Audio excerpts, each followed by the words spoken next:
Hello there, welcome back for What the Hell Is This? And I'm going for the classic Gymkata. The film that came and went with a fanfare of, wait, they made a martial arts movie about gymnasts? Yes, they did. From the director of Enter the Dragon. Oh my god.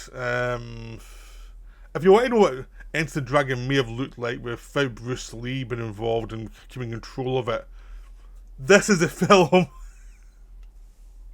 And it's wonderfully stupid. I mean, I enjoyed every minute of this because it just does not work in any level. But it's one of those glorious films where it's a failure everywhere, but it just works because of that. It has some of the most wooden line readings ever. It has some of the sloppiest plotting ever, but also has a bonkers premise that you could rip off quite easily and make some insane movie out of that's genuinely eccentric and weird, and not just this disaster movie that's enjoyable because of how bad it is. Right, it's very 80s in lots of ways. Just trying to think of how we start with this one, because nothing works. Right, Richard Norton's a villain. How do you start? So that's the competent part out of the way. Basically, you start off with a guy getting chased during this ritual chase thing to a competition. He's been sent undercover and it seems he dies. Then you go to his son, who's a gymnast, and he's told his father has disappeared and is probably dead in this location, which he reacts with all the skill and emotion of a plank of wood, because this guy's an actual gymnast. He can't act. He tries his best, but he cannot act. He cannot suggest a human being. It's hitting his marks is the most he can do. And anytime he tries to be charming, it looks like it's basically a sexual predator with all that kind of lack of emotion. You get vibes of don't be in a room with this guy. So he's talking to a CIA agent who's a typical CIA agent of the 80s, which is like he wears that kind of awkward suit looking formal suit that they all wear, and he says about the patriotism of the country. They'll try to get a Star Wars platform in this country that won't accept it, and because this leader has been manipulated, so they've sent someone in to try and reach the leader and try and get him to come around. The person's disappeared, so the only way to do it is to win this competition, and then maybe they might change his mind. That's the plot. I'm not making this up. That's the actual plot. So yeah, there's a competition in a faraway land, very much like Enter the Dragon, but this time it's not the guy in charge is not the villain. It's his sidekick who loves making his land his own. He's basically taking over the land to do these hunts because he's a psycho. That's Richard Norton. Again, the best part of the film.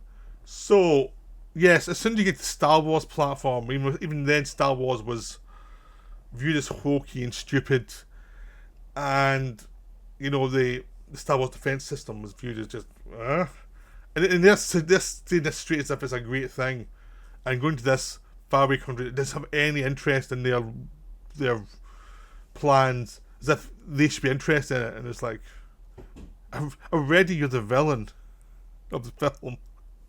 Already you're basically in that film you'd be the villain. The only reason you're not the villain is Richard Norton's the villain and he's hamming it up.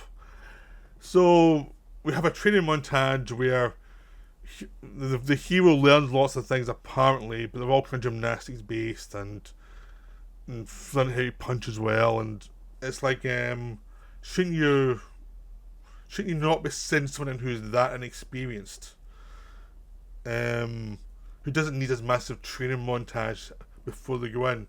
Doesn't that tell you maybe they need a couple of years rather than a couple of weeks? But it's the 80s. People can learn things within 10 minutes of screen time. He has a love story this first 15 minutes as well with the daughter of the guy he's going to try and convince she's defected over to their side to bring her country into the modern world. And frankly, the country's more cool than the modern world when you get to it. It's more fun in the modern world. Yeah, it's that thing is I'm the villains in this one. It's like don't change, keep the Americans out, annoy them.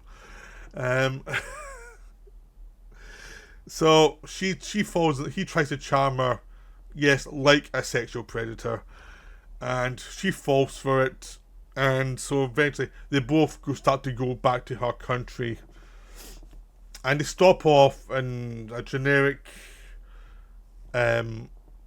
city in between America and where they're going, where they can interact with local agents, be double crossed, have a fight scene, have her kidnapped, so have another fight scene as he rescues her. So you have two big fight scenes within about 10 minutes and a betrayal, all of which is to pad the plot out. They basically go into this location, pad the plot out for 20 minutes, and then they go to the next location without anything ever happening that's of interest to the plot. And it's hilarious. He's doing all these like gymnastic kung fu moves. That's why it's called Gymkata, as if it's gym and karate type of thing. And oh my god, it's so silly, but it's fun because it's like that they think this is cool. They think this emotionless robot doing these things is cool. A guy who can barely walk from one mark to the other without looking really awkward. And then as soon as he gets to do gymnastics, he looks very happy for 2 seconds. And basically, for any of the moves to work, people have to be really stupid and walk right into place so he can kick them as he's swinging. And it's almost like, can't he just stop and listen and go, oh, he's swinging around, I'll just stay here and let him wear himself out. Or I can just walk back and use a gun and go, boom. You know, no one hears him going,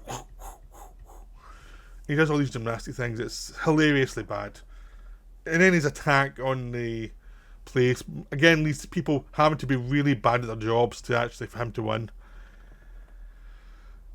so it's really terrible, but so 80s and so enjoyable. If you know this kind of film, it's so enjoyable because it's seen every scene you've seen in one of these movies done terribly. Now, it's not in the level of Megaforce for wonderful, incompetent hilarity.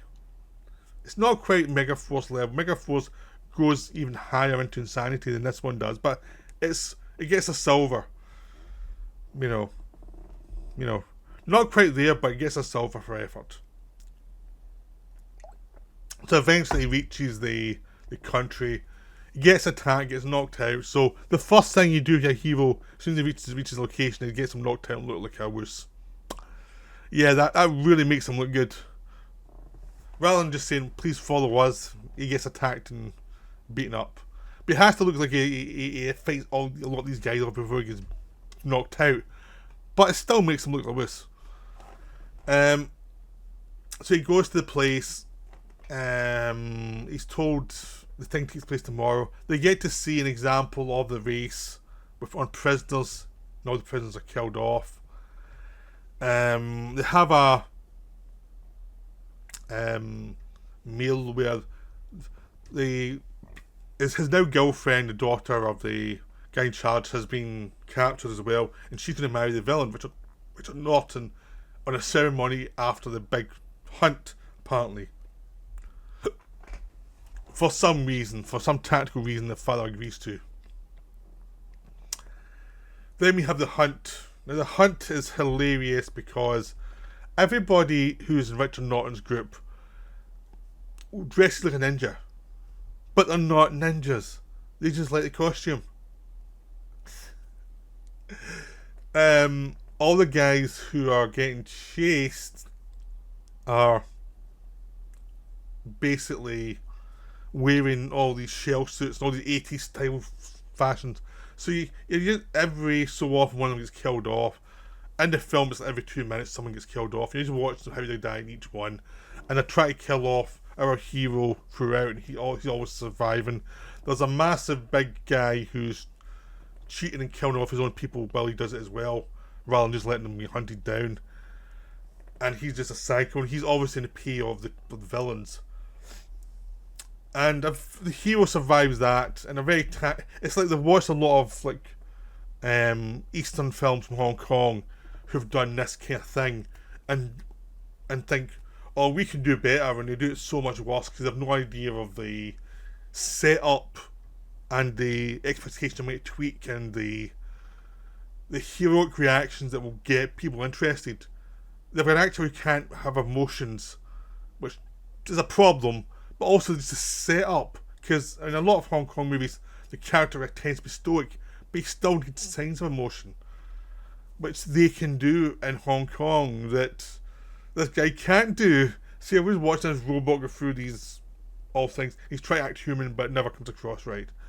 Then the film is going great for being like a trashy, silly movie, but here's where it goes over the top into pure gold. Is when he gets to town after everything else, which he has to go through the town, then outside the town to reach the end. The town is based on a medieval town where all the people in the town are trying to kill him. They've all got scythes and all these medieval things. And suddenly it becomes basically a horror film, a Middle East horror film, say the Middle Ages type of thing, for 10 minutes. And it's awesome because there's one scene where he's on this box he uses as a basically like a gymnastic box which he uses just to kick people and go. And there's all these scenes where he's having to fight these people who've all look as if they've got rotted teeth and they've never washed and they all look medieval, and it's like, this, I never knew I needed this, but you got it in this film. This is why I say they should remake this and just make it with that. And that's why I'm saying maybe the villains is a good idea.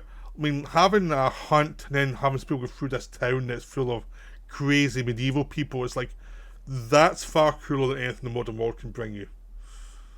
And suddenly you're in Richard Norton's side and have to kill him off. The guy gets saved by his father, who's apparently not dead, even though he did a massive fall into the water, and which he did not survive. And somehow he survived being caught forever. And that makes no sense. And then his dad, as soon as he comes back, he gets an arrow in the back and has to be abandoned. It's like, Jesus Christ. But eventually they have the big fight at the end. And also the guy who's been under the thumb of Richard Norton the whole time decides, oh no, I'm being used. So he gets his people to attack the soldiers and they win. Which he could have done to start the film and been fine. So I mean, the plot things don't make any sense in this film. It doesn't matter. Nothing makes sense. It's just there's a vague plot and everything else is just chucked at the screen hoping something kind of vaguely happens that people might accept. But the film itself is insane. It's that thing where everything is done just wrong. But I try to be Rambo, but with gymnastics and karate.